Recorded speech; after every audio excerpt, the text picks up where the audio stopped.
In this clip, we're illustrating another way that you can mic an acoustic guitar. We're using a spaced pair of microphones, and in this instance we're using two KM84 Neumann microphones.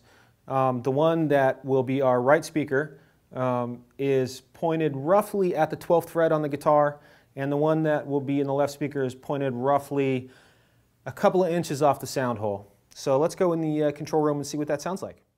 Okay, here in Pro Tools, I will record the nylon string guitar in stereo using 2 tracks, one for each microphone. First, I will adjust the recording level until I get a good balance between the 2 mics. To hear the guitar in stereo, I will pan one track all the way to the left and the other track to the right. The width of the stereo image depends on how much panning I choose, which is obviously a production choice. So let's go ahead and record our nylon string guitar in stereo.